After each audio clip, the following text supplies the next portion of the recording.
agak mundur saja Pak, ini ada dorongan. Beliau kayaknya mau renovasi yang ini Pak. Iya ya langsung.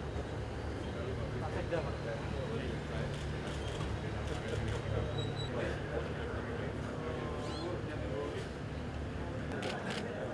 Halo Bapak, dari Jogja loh Pak.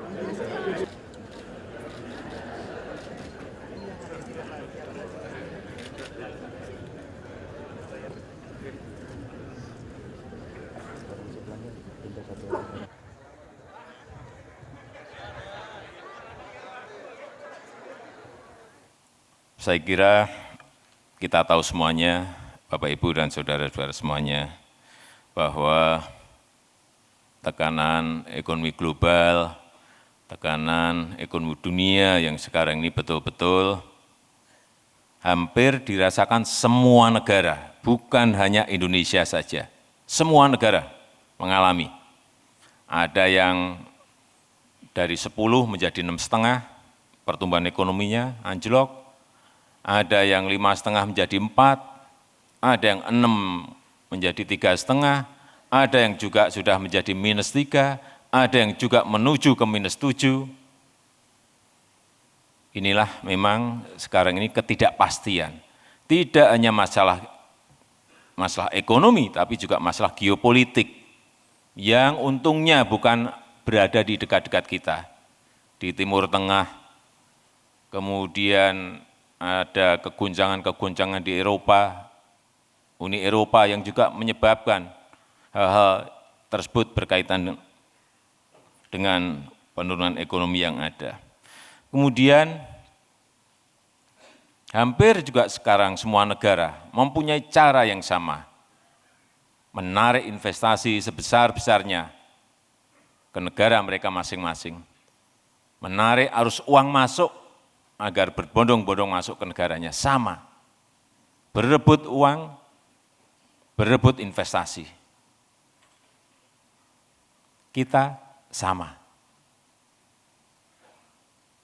Tetapi perbedaannya adalah yang sudah bertahun-tahun ini tidak pernah kita kerjakan dan kita tidak sadari adalah bahwa sebetulnya kita memiliki uang itu. Kita memiliki dana itu, tapi masih ada yang disimpan di bawah kasur, ada yang disimpan di bawah bantal, ada juga yang disimpan di luar negeri. Kalau bertanya kepada saya, apakah Presiden tahu? Saya pastikan 100%, saya tahu.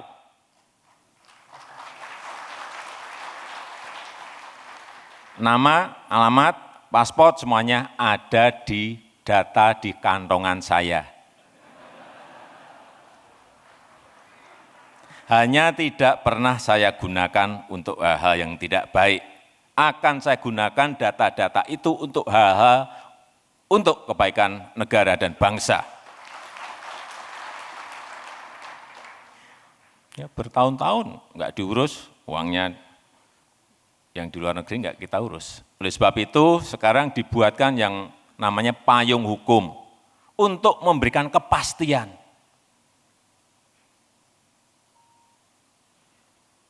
Payung hukumnya namanya Undang-Undang Pengampunan Pajak, Undang-Undang Amnesti Pajak, Undang-Undang Tax Amnesty.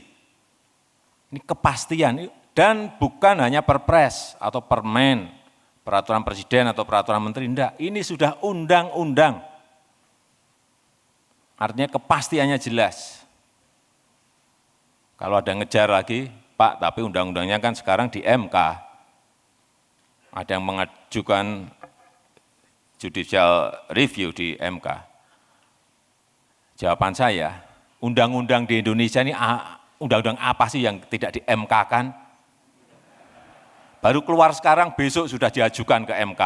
Baru keluar sekarang, besok ajukan ke MK. Demokrasi kita memang seperti itu. Jadi, buat saya santai-santai saja.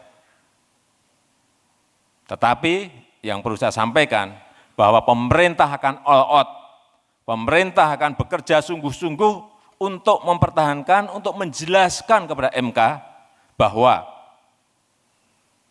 ini adalah untuk kepentingan yang lebih besar, yaitu kepentingan bangsa dan negara dalam situasi ekonomi yang seperti sekarang ini, bukan untuk yang lain-lain.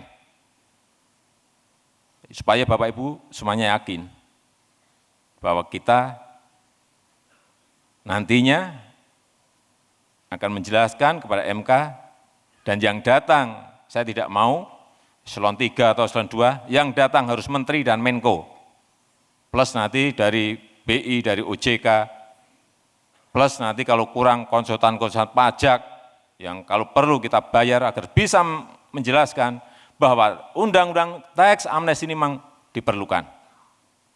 Jadi enggak usah, Bapak Ibu enggak usah khawatir. Kita akan all out, kita akan sungguh-sungguh.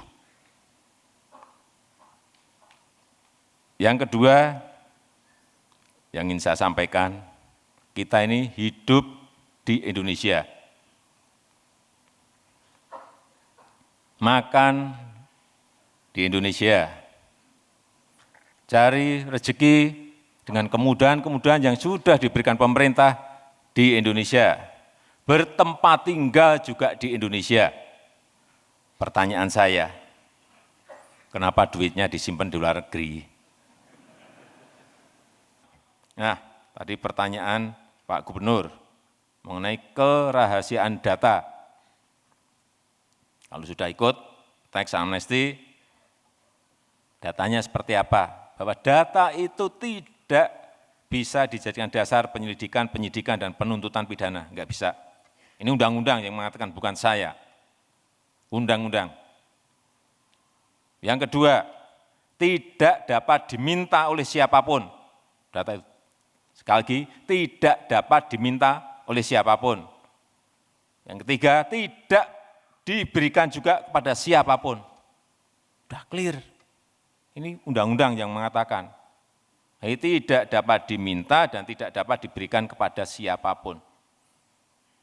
Dan yang membocorkan kena 5 tahun.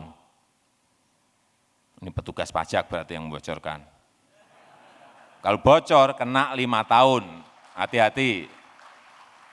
Yang di Dirjen Pajak, hati-hati. Saya kantongin data tadi. Enggak saya bocorkan ke siapa-siapa. Kemudian dukungan penegak hukum. Nah, untuk meyakinkan saat itu juga tanda tangan PPATK, tanda tangan Kapolri, saat itu masih Pak Badrodin, tanda tangan Jaksa Agung, tanda tangan. Dan untuk memberikan keyakinan bahwa kita ini satu. Kita tuh ingin tax amnesty ini berhasil. Artinya uang yang dibawa masuk, uang yang diungkapkan itu harus banyak.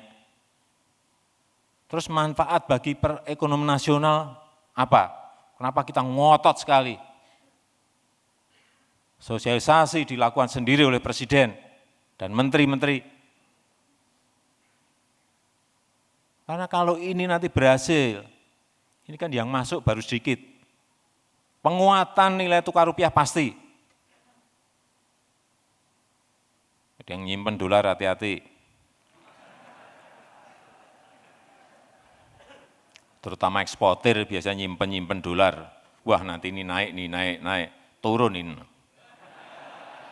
Bingung. Kemudian yang kedua, peningkatan cadangan devisa. Cadangan devisa ini baru masuk dikit, devisa dulu dari 103, sekarang sudah 111 triliun, 111 miliar US. Meloncat dari 103 menjadi 111. Negara yang lain semuanya tergerus cadangan devisanya. Karena adanya penguatan dolar. Kita sudah naik, ini patut kita syukuri, alhamdulillah.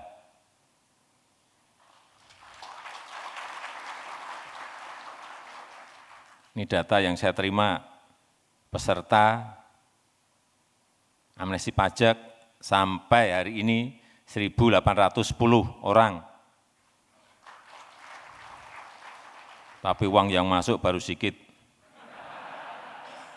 baru 11,8 triliun. Dikit buat saya. Tapi untuk awal-awal nggak apa-apa, pemanasan. 11,8 triliun.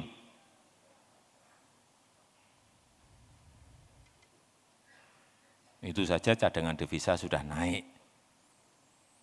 Kemudian nanti kalau uang ini masuk ke perbankan kita, likuiditas perbankan pasti akan menjadi lebih baik, sehingga uang cari kredit ke bank, bank menyalurkan kredit ke masyarakat akan semakin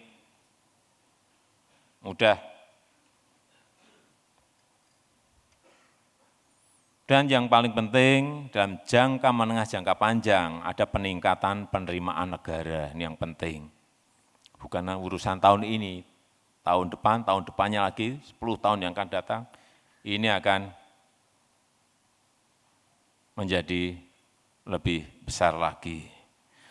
Kemudian banyak yang menyampaikan bahwa ini hanya urusan yang gede-gede. Tidak, amnesti pajak ini untuk seluruh masyarakat. Yang belum punya NPWP silahkan.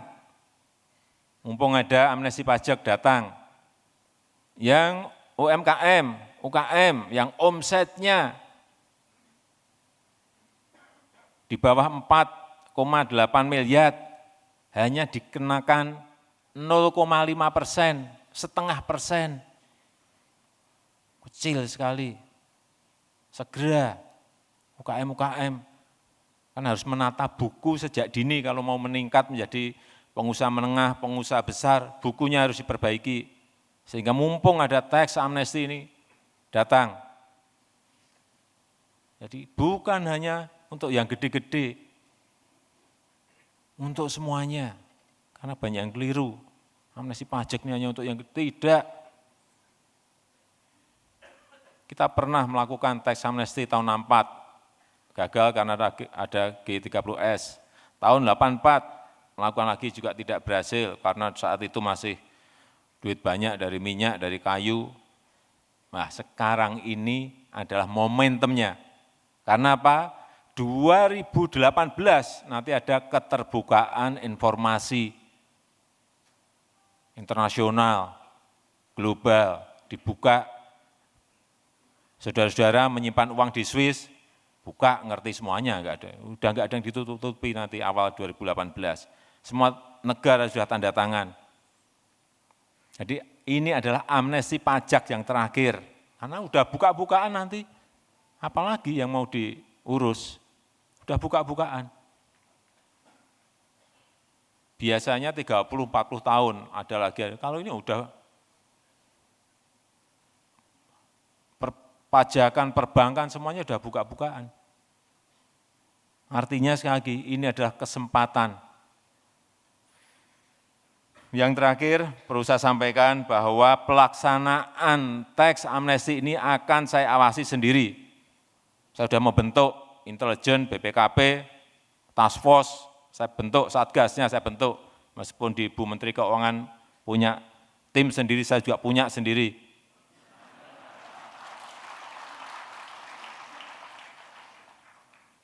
Awasi. Jadi jangan ada yang berpikir saya tidak tahu, saya pastikan, saya akan tahu. Nanti kalau ada yang main-main, ada yang pengusaha datang, tidak dilayani dengan baik, kemudian malah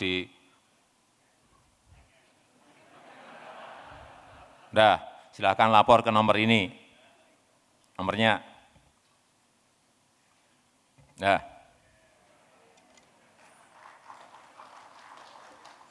Banyak yang melapor ke saya, sudah banyak.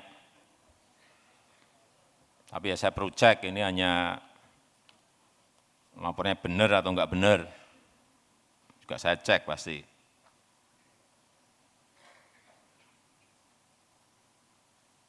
Mungkin nanti biar dijawab oleh Bu Menteri, ada calon peserta yang mengajukan teks amnesti terganjal oleh pemeriksaan bukti permulaan, surat ketetapan pajak, dan rilis daftar pemeriksaan bukti permulaan. Ini kan dihapus, sudah yang gini-gini sudah hapus, enggak ada. Jadi kalau masih dalam pemeriksaan langsung segera ikut tax amnesty. Tapi nanti biar dijelaskan oleh Bu Menteri.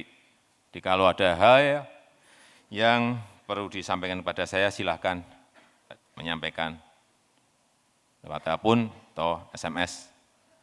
Saya kira itu yang bisa saya sampaikan. Terima kasih. Assalamualaikum warahmatullahi wabarakatuh.